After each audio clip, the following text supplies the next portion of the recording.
මම දන්නවා ක්‍රිෂාන්ත කුමාරස්වාමීගේ සෝමරත්න කියන කෙනා වැරදිකාරයා වුණා.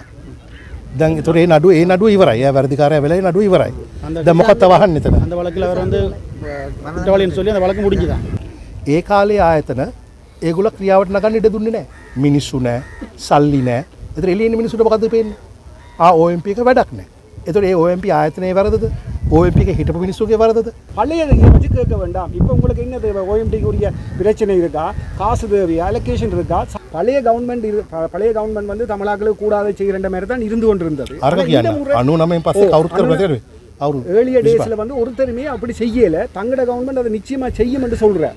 அதுக்காக எல்லாரையும் பிடிச்சி உள்ளுக்குள்ளே போட இல்லாது கொஞ்சம் கொஞ்சமாக உலகிலே நீதி கட்டாயம் நிலைநாட்டப்படும். நீங்கள் எல்லாரும் இருந்து பார்க்க தான் போகிறீங்க. நமக்கு අපිට කියනවා නම් අහවල් වරද කරා කියලා අපි එකට හොයන්න පුළුවන්. எல்லாரும் ஓவராலாக நீங்கள் அவர் பிள்ளை செய்திருக்கார் இவர் பிள்ளை செய்திருக்காமல் சொல்லாமல் ஒரு ராணுவ உயர் அதிகாரி ஏதாவது பிள்ளை செய்திருந்தால் ஒரு கோர்ட்டுக்கு தேவை என்ன, அதுக்குரிய ஆதாரம் தேவை. அந்த ஆதாரத்தை நீங்கள் சப்மிட் பண்ணுவீங்களா தான் அதை முன்னெடுத்து அந்த அதை கொண்டு போய் அது சரியான விசாரணை தான் செய்வேன். 2001 ஆண்டு தான் இந்த சுடல பகுதி வந்து விடுவிக்கப்பட்டது. அது வரைக்கும் இதுக்குள்ள ராணுவம் இருந்திருக்கு. 2001 ஆண்டு காலப்பகுதி வரைக்கும் ராணுவம் இதுக்கு இருந்திருக்கு. அதே நேரத்தில் ராணுவ சோதனை சாவடி வந்து பக்கத்தில் இதுக்கு இருந்திருக்கு. அதை விட சித்திரவதை முகாம் தான் நீங்கள் பார்த்து கொண்டு அந்த கோயில் வந்து ராணுவத்தின் சித்திரவதை முகாம் வெளிப்படையாக இயங்கினோம். இப்போ நாங்கள் சும்மா சொல்லிடலாம் ஒரு ஆள் இவர்தான் செய்திருக்கார் அவர்தான் செய்திருக்கார் என்னென்னு சொன்னால் நாங்கள் வெளியில் கதைக்கலாம். இப்போ அதாவது வந்து என்னென்னு சொன்னால் வெளியில் இருக்கிற மாற்று கட்சிகள் நமக்கு ஆதாரத்தை சொல்லுங்க. சும்மா சொல்ல வேண்டாம். பழைய கவர்மெண்ட்ல இருந்து இந்த கவர்மெண்ட்ல இருக்கிற யார் ஆக்க இது මොකද ප්‍රශ්නේ? මේ என்ன அதில் என்ன பிரச்சனை சொல்லுங்க. அதில் எல்லாரையும் நீங்கள் பழைய கவர்மெண்ட் சொல்லுங்க அது பொறுப்படுங்க. அதில் என்ன அதை பற்றி ඒගොල්ලෝ කියනවා සර් මේ JVP කට්ටිය මේ චන්ද්‍රිකා ගවර්න්මන්ට් එකේ ඉන්න කාලේ හිටියාලු. ඉතින් ඒක දෙන්න ඉන්නවා කියලා ඒගොල්ලෝ ඉතින් දැනුත් ඉන්නවා. ඔව් මොකද ප්‍රශ්නේ? ඒගොල්ලෝ මිනි මරුවද? இருக்கிறதால அவங்க මරුවනම් මරුවේ කවුද කියලා කියන්නේ. ஒரு நினைவு சின்னங்களா பண்ணுறதுக்கான ஒரு உரிமையை இலங்கை அரசாங்கம் கொடுக்கணும். அதாவது வந்து ஏற்கனவே அகழ்வு நடத்தி முடித்த இடங்கள் கைவிடப்பட்ட இடங்களாக இருக்குது. அதுகள் ஒரு பேணுறதுக்கு அதை நினைவு கூறுறதுக்கான இடங்களாக கொடுக்கும். They asking sir this place will be saved in future for a memories or something like that. When this is concluded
என்ன செய்தாய் அகழ்ந்தகப்பட்ட மனித புதைகுழிக்கு சர்வதேச விசாரணை வேண்டும். சம்மதி மனித புதைகுழிக்கு சர்வதேச விசாரணை வேண்டும்.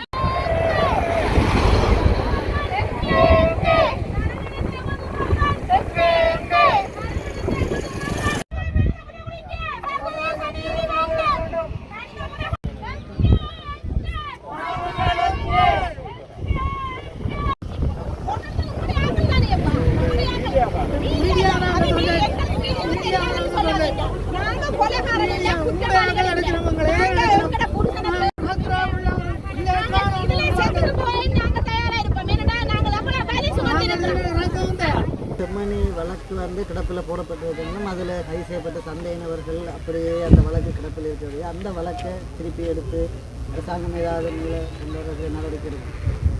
මේ සම්බන්ධ පරණ නඩුවක් තියෙනවා. ඒක තාම පටන් ගන්න. ඒක තාම කාලා තියෙනවා. ඒක කොහෙද ඒ නඩු තියෙන්නේ? ඔප්පන් දෙන්න පළේ වලක ඉපරකම්.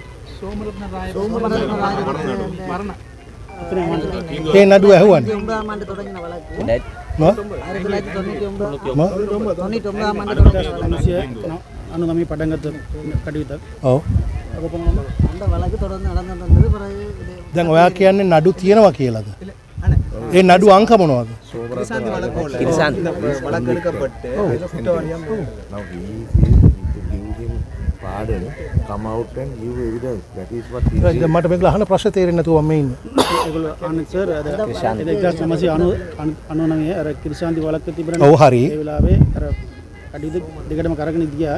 ඊපස්සේ එකපාර නවත්තුණා කියලා සගයක් තියනවලු. அப்படியே சோமரத்ன சொல்லி ஒரு ராணுவ அதிகாரி வந்து ராணுவ அதிகாரி வாக்கு මොකද කියන්නේ? සෝමරත්න කියලා හොඳයි කෙනෙක් අර කඩියතර දුන්නා. මම දන්නවා ක්‍රිෂාන්ත කුමාරස්වාමීගේ සෝමරත්න කියන එක නා වැඩිකාරයා වුණා. දැන් ඒතොර ඒ නඩුව ඉවරයි. එයා වැඩිකාරයා වෙලා ඒ නඩුව ඉවරයි.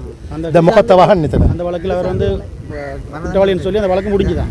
அந்த வழக்கு முடிஞ்சதுக்கு பிறகு இது வந்து எடுத்திருந்தவங்க சோமரத்ன ராஜபக்சே புதிய வாக்குமூலத்தின் அடிப்படையில் இங்கே ஏனைய இடங்களிலும் பல புலதிவுகள் இருக்குன்னு சொல்லியிருக்காரு. அது சம்பந்தமான கடிதம் வந்து அவர்கிட்ட மனைவி ஊடாக ஜனாதிபதி நீதியமைச்சர் உள்ளிட்ட அதிகாரிகளுக்கு அனுப்பியிருக்காரு. அது சம்பந்தமான ஏதாவது நடவடிக்கை எடுக்கப்படுமா? இந்த வழக்குடன் அந்த வழக்கை இணைப்பதற்கான நடவடிக்கை எடுக்கப்படுமா? ஏனென்றால் அவர் சித்துப்பாத்தி மனித புதைகுழி சம்பந்தமான தகவல்களையும் வெளிப்படுத்தியிருக்கார். அது சம்பந்தமான நீதியமைச்சர் யார் පැමිලි දෙනකොට ඔව් මොකද කියන්නේ? அவர் சொல்ற தனக்கு இங்க நடந்த விஷயங்கள் எல்லாம் தெரியும், தான் ஸ்டேட்மெண்ட் கொடுக்க எல்லாம் தயாரா இருக்கிறேன்னு சொல்லி. ஸோ அதோட සෝමරත්න සර් මේ චන්ද්‍රිකා කාලයට එයා කිව්වලු මේ ගොඩාක් රෝන්සා තියෙනවා කියලා කිව්වා. ඊට පස්සේ ඒ වෙලාවට only 50 විතර ගත්තා. ඊට පස්සේ සර් මේ අවුරුදු ගොඩක් ගාලට පස්සේ දැන් එයා ආපහු කියලා තියෙනවලු එයා තමයි ඕක දාලා තියෙනවලු more than 300 ඒක එයා දාලා තියෙනවා කියලා ස්ටේට්මන්ට් එක එළියට දාලා තියෙනවා. නෑ ඕක වෙන්නේ මෙහෙමයි. එයා ඔය මුකුත් උසාවිය කිව්වේ නෑ. වර්ධිකාරයා වුණාන් පස්සේ විත්ති කූඩුවේ ඉඳලා කෑ ගහලා ඔය ටික කිව්වා. වර්ධිකාරයා වුණාන් පස්සේ ඊට කලින් කිව්වේ නෑ. හැබැයි ඊට පස්සේ එයා එක කියන නිසා මම හිතන්නේ අපේ මිසිං පර්සන් යුනිට් එකේ පුද්ගලිකව අපේ සභාපතිතුමා ගියාගෙන් කට උත්තරයක් ගන්න. හරිද? තව මොනවද අපිට කියන්න පුළුවන් දේවල් තියෙන්නේ කියලා. නමුත් එයා කට උත්තරයක් දෙන්නේ නෑ. එයා කියන්නේ සර් එයාට නිදහස දීලා එළියට දාන්න ඊට පස්සේ එයා කියන්නම් කියලා. රටේ නීතියට ඔයම කරන්න බෑනේ. ඔව් එයා කියන්නේ මම ගියේ නෑ. මගේ සභාපතිතුමා ගියේ. එයා අපිට යවුවම කට උත්තරයක් ගන්න කට උත්තරේ දුන්නේ නෑ. සභාපතිතුමා කියන්නේ එයා කියලා තියෙනවා එයාට ජනාධිපති සමාවත් දීලා එළියට දාන්න කියලා. එහෙමනේ සභාපතිතුමා. එළියට දාන්න කියලා. ඊට පස්සුව ඔබතුමාමනේ ගියේ? මම ගියේ. එතුමාමයි ගියේ. ඊට පස්සේ කියන්නම් කියලා. ඉතින් ඇත්තට කියන්න ඕන මිනිස්සෙට ওই තරම් දෙයක් අවශ්‍ය නැහැ නේ. අපිට කිව්වන අපි හොයනවනේ. ඉතින් ඒක නිසා ඔක ඇත්තද බොරුද කියන එක අපි වෙනම බලමු. தலைவர் சந்திச்சாராம் வேற சொன்னவராம் தன்னை வெளியில் 1.8 மில்லியன் சொல்கிறாரு. ஸ்டேட்மெண்ட் வந்து கோர்ட்ஸில் கொடுத்த அந்த ஸ்டேட்மெண்ட் தான் அது அந்த வழக்கு இருந்தது. ஓகே, இப்போ இந்த வெளியான போராட்டத்தில் வந்து 2 கோரிக்கை முன்வைக்கப்பட்டிருக்கு. ஒன்று சர்வதேச விசாரணை தேவை என்ற மற்ற OMB வந்து வேண்டாம் என்று சொல்லி இது தொடர்பில் வந்து මොකද? வெளியான ப்ரொட்டஸ்ட்டில் 2 முக்கிய கோரிக்கை இருக்குது. ஒன்று சர்வதேச விசாரணை வேணும் அப்படின்றது, மற்றது OMB வேண்டாம் என்றது, காணாமலாக்கப்பட்ட மிஸ்ஸிங் பர்சன் ஒபிஸ் வேண்டாம் என்றது. එළියේ ඉන්න කට්ටිය ඔක්කොම ප්‍රොටෙස්ට් කරනවලු OMT එපා කියලා කියනවලු. අපි එක වැහුවත් කවුද මේක කරන්නේ? අනිත් එක මේ ඉන්ටර්නැෂනලි ඕක කට්ටිය ඉන්වෝල්ව් වෙන්න ඕන කියලා ඒගොල්ලෝ කෑ ගන්නවා කියලා කියනවා. ඒගොල්ලන්ට ඕන දෙයක් කියන්න පුළුවන් එක ඒගොල්ලන්ගේ අයිතිය. ඒ අයිතියට මම මොකුත් දොස් කියන්නේ නැහැ. OMP එක වැහුවොත් මේ විමර්ශනය කරන්න අපිට ලංකාවේ ක්‍රමයක් නැහැ. OMD மூடினா இதை செய்து கொண்டு போகிறதுக்கு ஒரு வழி. ඒ වගේම OMP එක වහන්න මට හේතුවක් නැහැ. අපේ කට්ටිය වංචනිකව වැඩ කරා, වරදක් කරා කියලා මට කියන්න, පෙන්වන්න අපි එක බලමු. හැබැයි ඒගොල්ලන්ට විරෝධතා දක්වන්න සම්පූර්ණ අයිතිය තියෙනවා. ජනතා කියනවා විශ්වාස නැහැ කියලානේ කියන OMB එක ගැන. ඔව්. ඒ නිසා ඒක ගැන ඔයාලා අදහස් දෙන්න ඕනේ නේද? ඔය ඉතින් අපේ අදහස තමයි එහෙම විශ්වාස මෙහෙමනේ. මතක තියාගන්න රටක් ආයතන දුවන්නේ ඒ රටේ එදා දේශපාලනයට ඕන විදියට. හරිද? මේක ඇවිල්ලා OMP ආයතනයේ හෝ හානිපූර්ණ කාර්යාලයේ හෝ වෙනත් ආයතනයක වරදක් නෙමෙයි. ඔයගලන්ට මතකයි ගෝඨාභය රාජපක්ෂලා බලයට ආවේ කොහොමද? අපි ආවේ සිංහල ඡන්ද වලින් විතරයි කියලා ජාතිවාදය, ආගම්වාදය, වර්ගවාදය පැතුරුවා. ඒ කාලේ ආයතන ඒගොල්ලෝ ක්‍රියාවට නගන්න ඉඩ දුන්නේ නැහැ. මිනිස්සු නැහැ, සල්ලි නැහැ. ඒතර එළියේ ඉන්න මිනිස්සුන්ට මොකද්ද පේන්නේ? OMP එක වැඩක් නැහැ. ඒතර ඒ OMP ආයතනයේ වරදද? OMP එකේ හිටපු මිනිස්සුගේ වරදද? නැහැ. ඒ කාලේ තිබුණු දේශපාලන උවමනාව ඒකයි. දැන් අපි ආපු ගමන් මොකද්ද අපි කරේ? අපි 69කට එහා පුද්ගලයෝ බඳවගත්ත අලුතෙන් මිලියන 375ක් වෙන් කරා කැබිනට් පේපර් එකක් දාලා 11000ක් පැමිණිලි බලන්න පුද්ගලයෝ 75ක් අරගෙන මිලියන 375ක් මේ චෙම්මනියකට අපි දැන් වියදම් කරලා ඇති අඩුම ගානේ ලක්ෂ 192කට එහා. ඇයි? අපේ ආණ්ඩුවට බලය දෙන්න උතුරේ මිනිස්සුත් මහන්සියලා වැඩ කරා. නැගෙනහිර මිනිස්සුත් වැඩ කරා. ඒක නිසා මම හැමෝගෙම ඉල්ලා හිටිනවා ඕගොල්ලෝ පරණේවෙන් මේ ආයතන මනින්න නැතුව අපේ ආණ්ඩුවත් එක්ක වැඩ කරන විදිහ මනලා කියන්න වැරදිද කියලා. ඊයේ අපි මෙහි අතුරුදහන් පවුල් என்னட்டு சொன்னா பழைய கோத்தபாய அரசாங்கம் இருக்குள்ள அவங்க வந்து தேவையான மணி அலோகேட் பண்ணியிருக்கிறோம் இந்த ப்ராஜெக்ட்டுக்கு ஓஎம்டியை வந்து தான் நாங்கள் கொண்டு செய்ய வேணும். அதுக்கு என்ன தேவையோ சகல வேலையும் அவர் செய்து கொடுத்துருக்காருன்னு சொல்கிறேன். அப்படி செய்யலைன்னு நீங்கள் ப்ரூவ் பண்ணிங்கன்னா சார் அதுக்குரிய ஆன்சரை தருவேன். என்ன மாதிரியான காலமாக வந்து பணத்தை கொடுக்கறத பற்றி அப்பால் நீதி பெற்று கொடுக்குறதால காணாமல் போனாக்கள் ஓஎம்பி இல்லையா அங்கே வேலை செய்கிற ஓஎம்டி ஆக்களில் பிழை இல்லைன்னு சார் சொல்கிறார். ஏன்னு சொன்னால் அந்த நேரத்தில் ஓஎம்டியை மட்டும் உருவாக்கி போட்டு அவைக்குரிய காசை கொடுக்க அதுக்குரிய வசதியை கொடுக்கல. அதனால OMP பிள்ளையா கதைக்கக்கூடிய ஒரு சூழ்நிலையை உருவாக்கி இருக்கிறாங்க. ஆனால் உண்மையாக வந்து என்ன சொன்னா අනිත් එක අපිට හංගන්න ඕන නම් මෙතන රැඩ කරේට මම මෙහෙන්න ඕනේ. මම කොළඹට වෙලා ඉන්නවා.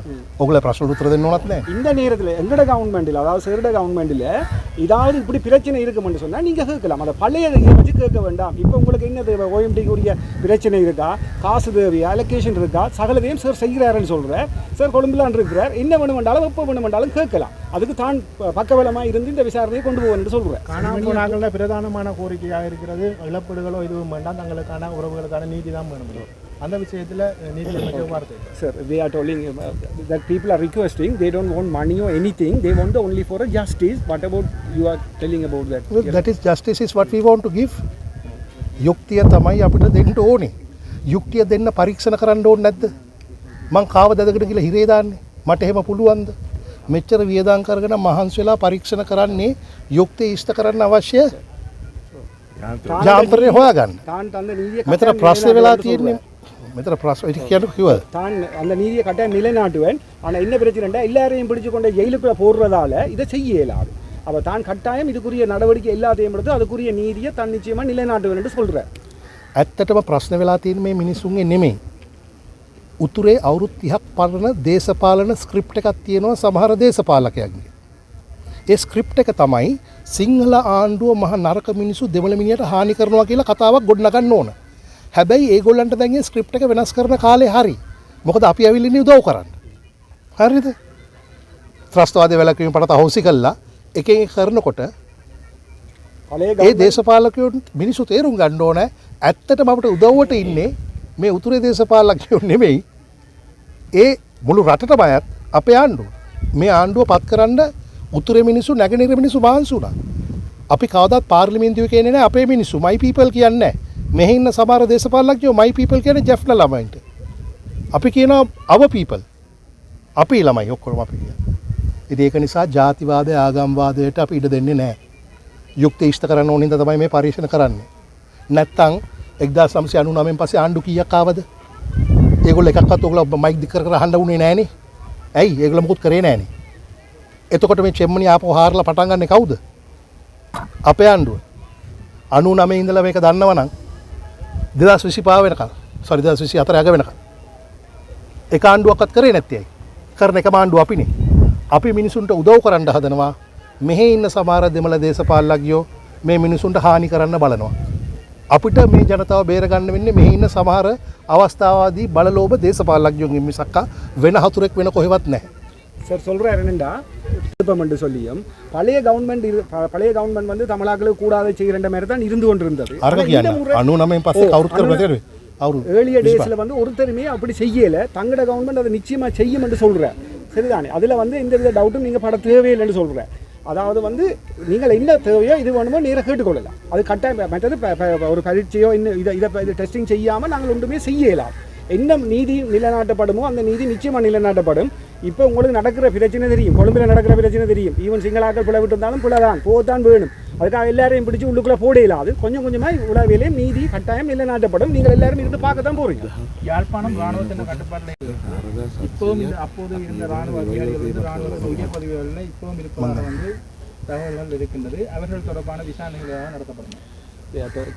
asking sir මේ එදෙන ඒ කාලේ ඉන්න forces high quality high rank forces තාම ඉන්නවලු රජේ තාම ඉන්නේ ඒ forces එක ඉන්නවා. ඒකට මොකක් කරේ action එක ගත්තද තාම මෙහෙමයි අපිට ආණ්ඩුවකට ඇවිල්ලා ඔක්කොම රජයේ සේවකයෝ අස් කරන්න බෑනේ. අපිට කරන්න වෙන්නේ ඒගොල්ලෝ වරදක් කළා තියෙනවා නම් ඒකට සාක්ෂි වල වරද ඔප්පු කරාන් පස්සේ ඒගොල්ලන්ට දඩුවම් කරන්න පුළුවන්. ඔව් අපි ඒගොල්ලෝ කවුරුත් එහෙම අස් කළා නැහැ. ඔබතුමා නමක් එක්ක අපිට කියනවා නම් අහවල් වරද කරා කියලා අපි ඒකට හොයන්න පුළුවන්. எல்லாரும் ஓவராலாக நீங்கள் அவர் பிள்ளை செய்திருக்கா இவர் பிள்ளை செய்திருக்காமன்னு சொல்லாமல் ஒரு இராணுவ உயர் அதிகாரி ஏதாவது பிள்ளை செய்திருந்தா ஒரு கோர்ட்டுக்கு தேவை என்ன அதுக்குரிய ஆதாரம் தேவை. அந்த ஆதாரத்தை நீங்கள் சப்மிட் பண்ணுவீங்களா தான் அதை முன்னெடுத்து அந்த அதை கொண்டு போய் அது சரியான விசாரணை தான் செய்வேன் என்று உறுதியளிக்கல. அந்த சந்தேகத்துக்குரிய மூல காரணம் என்னன்னு சொன்னால் 2001ஆம் ஆண்டு தான் இந்த சுடல பகுதி வந்து விடுவிக்கப்பட்டது. அது வரைக்கும் இதுக்குள்ள இராணுவம் இருந்திருக்கு. 2001ஆம் ஆண்டு காலப்பகுதி வரைக்கும் இராணுவம் இதுக்கு இருந்திருக்கு. அதே நேரத்தில் இராணுவ சோதனை சாவடி வந்து பக்கத்தில் இதுக்கு இருந்திருக்கு. அதை விட சித்திரவதை முகாம் தான் நீங்கள் பார்த்து கொண்டு அந்த கோயில் வந்து இராணுவத்தின் சித்திரவதை முகாம் வெளிப்படையாக இயங்கினது. அங்கே கொல்லப்பட்ட எங்களோட தமிழ் இளைஞர்கள் தான் இதுக்கு புதைச்சிருக்கிறோமா என்ற ஒரு சந்தேகம் வந்து மக்கள் மத்தியில் இருக்குது. அதால இந்த இராணுவத்துக்கும் இதுக்கும் தொடர்பு என்ற அந்த பேச்சு வர்றதுக்கு around up to 2001 the forces was here. They are doubting some already some people killed and they may did it. But நாங்கள் சார் என்ன சொல்கிறாருண்டா உங்களுக்கு அதாவது வந்து அதை செய்திருந்தாலும் ப்ரூவ் பண்ண அது வந்து ஒரு நீதிமன்றமோ கோர்ட்டோ ஒரு நடவடிக்கை எடுக்கணுமெண்டா அதுக்குரிய சான்று வேணும். இப்போ நாங்கள் சும்மா சொல்லல அது ஒரு ஆள் இவர் தான் செய்திருக்கார் அவர் தான் செய்திருக்கார் என்னென்னு சொன்னால் நாங்கள் வெளியில் கதைக்கலாம். இப்போ அதாவது வந்து என்னென்னு சொன்னால் வெளியில் இருக்கிற மாற்று கட்சிகள் பிள்ளையாக கதைக்கும் என்னென்னு சொன்னால் இவன் எப்படி செய்யலை இவர் சொல்கிறார் எங்கட கவர்மெண்ட் உங்களுக்கு செய்ய வேண்டிய சகல உதவியும் செய்கிறோம். காசு தாரம் பிரச்சனை தாரம் எல்லாம் தாரம் நீங்கள் அதை ඕගොල්ලන්ට මම දැන් මේක ඉවර කරන්න ඕනේ. ඕගොල්ලෝ අහන්නකෝ අන්තිම ප්‍රශ්නේ இலங்கையில் மனித புதைகுழிகள் அதாவது செம்மணியை போன்ற பாரிய மனித புதைகுழிகளை ஆய்வு செய்கிறதுக்கான எக்ஸ்பர்டிஸ் வந்து இருக்கா? போதுமான எக்ஸ்பர்டிஸ் සර් එක්ස්පර්ට්සා මේ මෙතන රිසර්ච් කරන එක්ස්පර්ට් මේ විදිහට වෙන තැනක තියෙනවලු ඒක අපිට එක්ස්පර්ට් ඇතිද කියලා කියනවා මේක. අපි දැනට මාස් ග්‍රේව්ස් 18ක් லைவ் எக்ஸ்கவேஷன் යනවා කියන්නේ. 18 இடத்துல தாங்கள் இதே மாதிரியான இடத்துல அகழ்ந்தெடுக்கிற பணிகளை செய்திருக்கணுமா. அதை கூட உங்களுக்கு தெரியும் இங்கே நடக்கிறார்கள் ப்ரொஃபஸர்ஸ் இருக்கிறாங்க, டாக்டர்ஸ் இருக்கிறாங்க, யூனிவர்சிட்டி ஆர்கியாலஜி ஸ்டூடெண்ட்ஸ் இருக்கணும், எல்லாரையும் போட்டு அவங்க செய்து கொண்டிருக்கிறாங்க. இப்போ எனக்கு நானும் இந்த இதில் கவர்மெண்ட்டில் ஒர்க் பண்ணுற ஒரு ஆள். அப்போ என்ன சொல்கிறேன்னு சொன்னால் எனக்கு தெரிஞ்ச அளவில் சேரால் செய்யப்பட வேண்டிய முழு வேலையும் நிச்சயமாக செய்வேன்.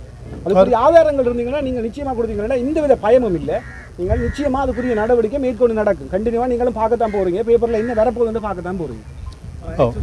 කට්ටි සම් කට්ටි ඒ අපේ ආණ්ඩුවට ඉන්නවලු. කවුද? නම කියන්න. ஆதாரத்தை சொல்லுங்க. அவர் சும்மா சொல்ல வேண்டாம். பழைய கவர்மெண்ட்ல இருந்து இந்த கவர்மெண்ட்ல இருக்கிற யார் ஆக்க? இப்ப ஏகோலிக்கு கவர்மெண்ட்ல பர்னாடோட கவர்மெண்ட்ல தான் இது நடந்துன்னு சொல்லி அதான் யார் இருந்து சந்திரிகா கவர்மெண்ட்ல ஜேபி அமைச்சர்களா இருந்திருக்காங்க. இது මොකද ප්‍රශ්නේ?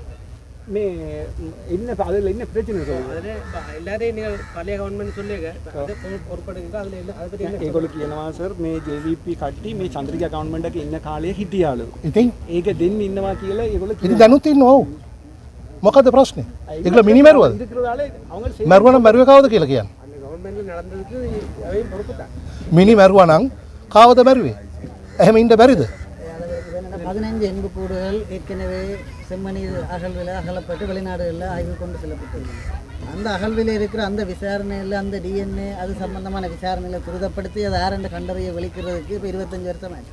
இதுவரைக்கும் அதுக்கே இன்னும் ஒரு முடிவு கிடைக்கல. அப்போ இனிமேல் இந்த அகழ்வு முடிஞ்சு எடுக்கக்கிடையில் இருக்கிற வயசு போனால் காணா போன ஃபேமிலி இறந்து நீங்கள் කියනවා answer. They already excavated and sent it to the foreign countries for 15 bones. Still they didn't get any results for that. කොයි මේකේ 98. yes yes now gentlemen when did was sent 98. yes this government came into power in 2024 நீதிமன்ற உத்தரவு this government came 2024 අපි එනකල් කවුද මේ මාස් ග්‍රේව්ස් ඩික් කරන්න පටන් ගත්තේ අපි එනකල් කවුද පටන් ගත්තේ அதை எங்கட கவர்மெண்ட் வேற மட்டும் யாருமே முந்தி இருந்த எந்த கவர்மெண்ட்டுமே அதை கிண்டி எடுக்கல இந்த கவர்மெண்ட் நாங்கள் வந்து கிண்டி எடுக்கிறோம் 99ஆம் ஆண்டு தான் கிண்டி எடுக்கப்பட்டது அதே சந்திரிகாண்ட ஆட்சி கால பகுதியில் அந்த மனித තියෙනවලු සර් ඒ කාලේට ටික කාර්ලා තියෙනවලු ඒ වෙලාවට තමයි 15 බෝන්ස් එක ඒ තොරතුරු අපි ගාව නැහැ තියෙනවා නම් ඒක හොයාගන්න පුළුවන් 1998 තොරතුරු අපි ගාව නැහැ வந்து நீங்க சொல்ற டீடைல் இந்த கவர்மெண்ட்ல இல்ல உங்களுக்கு ஏதாவது அது சம்பந்தமான ඔයාලා මතක තියාගන්න ඕගොල්ලෝ ඩීටේල්ස් ඉන්නේ හරි එන හරිනේ ප්‍රශ්න ටික හරිනේ රයිට් බොහොම ස්තුතියි මම අවසාන පණිවිඩයක් කියන්න ஒரு நினைவு சின்னங்கள் அப்படின்றதுக்கான ஒரு உரிமையை இலங்கை அரசாங்கம் கொடுக்குமா அதாவது வந்து ஏற்கனவே அகழ்வு நடத்தி முடிச்ச இடங்கள் கைவிடப்பட்ட இடங்களா இருக்கு அதுகள் ஒரு பேன்றதுக்கு அது நினைவுறதுக்கான இடங்களா they asking sir this place will be saved in future for a memories or something like when this is concluded when we find truth and justice these people must be given a proper burial according to their religious rights right and thereafter our MPs are here the local MPs they will decide how to venerate those people but my job is to make sure justice is found and that's why the excavations are going on so please don't spread false ghosts we are here to work but in our work if there's a problem please do question us One final request from you, sir. yeah Now we have advertised for them to come and say that their loved ones are here, buried here.